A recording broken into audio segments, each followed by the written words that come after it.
Hey friends, Harvey Keene Properties, Goodyear, Arizona. I'm going to start posting some videos on my sort of opinions and outlook and perspective on what I see going on in the Phoenix metro real estate market in 2025. I'm going to talk about where we've been, where we are, and where we're headed. I'm going to talk about, in this video, I'm just going to talk about where I think we're going in terms of 2025 real estate in Phoenix Metro. Some subsequent videos, I'm going to talk about interest rates, why they got so low, why they jumped up, why they're where they're at, and probably going to talk about supply and demand and buying and selling cycles, stuff like that on future videos. But today we're going to talk about 2025 real estate in Phoenix Metro. I think that 2025 is going to be a very solid year for our market. Why do I think that? We have multiple years of pent-up demand. We have years of people that have, for lack of a better term, have been on the sidelines waiting.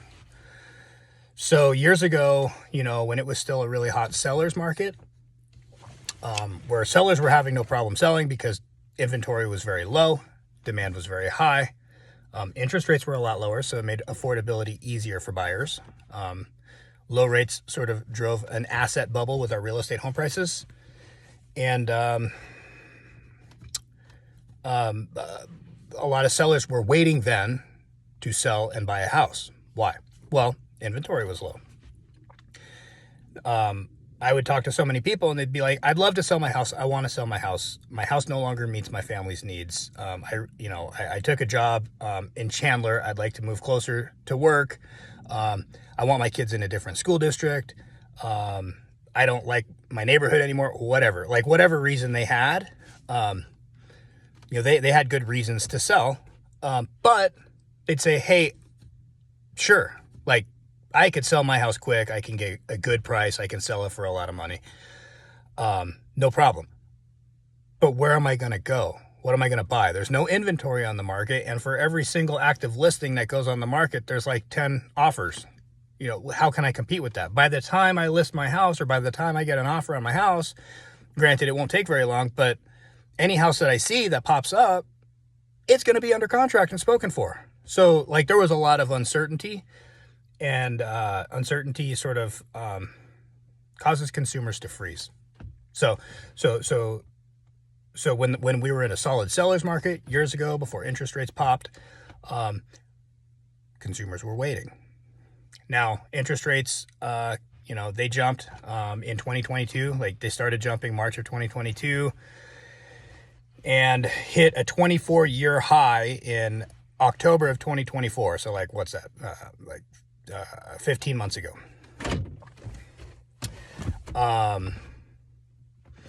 When interest rates started to rise, that sort of dialogue started to change. It was there was still pretty low inventory in the very beginning of that, because now, a lot of, even more sellers were like, well, I have a 3% mortgage. Why would I buy a house and get a 5% mortgage? Why would I do that? That doesn't make any sense. And yeah, I get it. Higher rates are not desirable. But it's well, what's that rate doing if the house no longer meets your family's needs and it's no longer practical to live there? So, anyway, people were waiting. In 2022, like I said, interest rates started increasing. And then the Fed, which is independent of the Fed funds rate, when you hear about in the media, oh, the Fed just dropped rates, or oh, the Fed just raised rates, that has no impact, no influence whatsoever really on mortgage rates. Mortgage rates are more closely tied to what they call the 10-year Treasury index. And so the narrative became, we're going to wait for interest rates to drop back down. And I'm going to do a whole separate video on interest rates. Like it's way too long and just too much talking for me to like put multiple subjects in a video. So I'm going to do that on a subsequent video. But anyway, my perspective has been, well, if you're waiting for rates to drop back down to like 3 and 4%, like you're going to be waiting forever, and like not a great plan. So the last couple of years, everybody's been waiting for rates to drop. And then it became, we're going to wait until after the election. And throughout this whole course of time, there have also been a lot of people, because of the news headlines are frequently like, obviously not accurate. Some of the news headlines were talking about, oh, there's going to be a real estate price crash. There's going to be a market crash. There's going to be a demand crash. And like, yeah, demand is lower for sure. And supply is higher.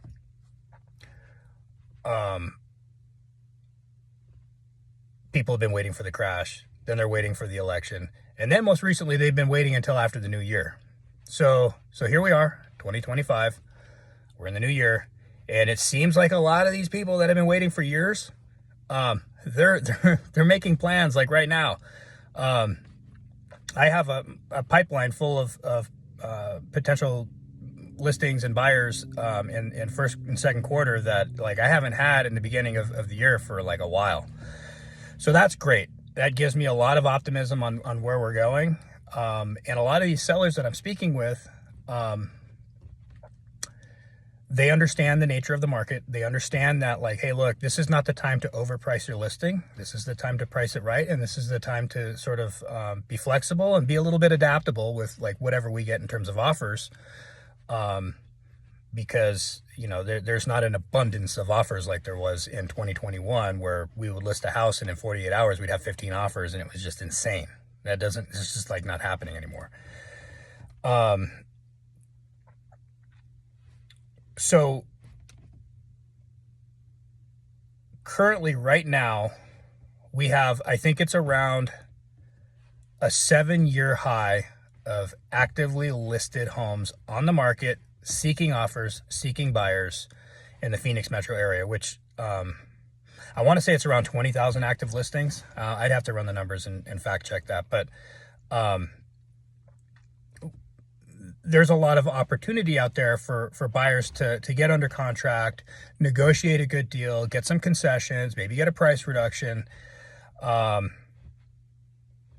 so that's a good thing. Now, a lot of these sellers that are on the market right now, these, Mr. Seller, 1 out of 20,000. What are these sellers doing? They're also going to be buying, right? There's now inventory for them to choose from, and they can take their time and they can find something they love in a location that they love and something that's going to work for their family for the foreseeable future.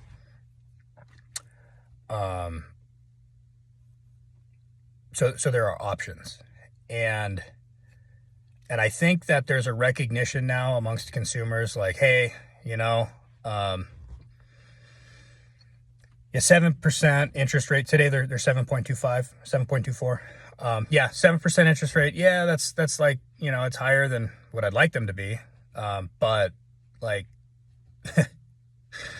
rates can always go up from here. And likely they probably will, at least for a little bit, and they'll probably ebb and flow somewhere between 6.5 and 7.5. And God, I hope they don't go over 7.5 for too long, but they might go back over 8. So, anyway, my point, on this initial video, and I apologize if I'm rambling. I probably am. I know I am. My point is, 2025 real estate in the Phoenix metro area is going to be strong. There's a lot of like fresh optimism. I don't know where it came from. I don't know if it's just people finally accepted that we are where we are and that's just how it is and it's time to make a move. But if you have been one of these folks that have been waiting for years, waiting for rates to drop, waiting for the market to crash, which it hasn't and it won't, waiting for the election, waiting for the new year, waiting for better inventory, which, by the way, we have a ton of inventory. Well, not a ton, but we have plenty. if you've been waiting, you need to take your foot off the brake and gently apply your foot on the throttle, because I think it's time to start getting ready. I think Q1 we're going to see, and you'll hear about it like after it's already happened, right? Because the media only reports on stuff after it's happened, but you'll hear about it. I think Q1 we're going to see a return of demand, and I think we're already seeing a return of confidence and hope and optimism. So once these folks get out there, get their homes on the market at a good price, get pre-qualified, start making offers, I think you're going to hear from the media, hey, the real estate market is getting better, it's getting stronger. And I don't think you want to be late to that party. I think you want to be early. So my point to this whole video is, if you're on the fence, you've been waiting, you have questions, call me, Harvey Keene, Keene Properties, 602-295-0890, or send me a message. Let's just chat about your situation, what your goals are. If you have some challenges, let's talk about maybe doing some problem solving. I think that this is the best opportunity that we've had in years for buyers and sellers to get out there and take advantage of things before they start happening. So anyway, I'll wrap this one up. Sorry if I rambled. It looks like I went on for 11 and a half minutes. That's a long time, just about 2025 real estate. My next video will probably be about interest rates or something. I don't know. Anyway, have a wonderful Sunday. Chat with you guys later.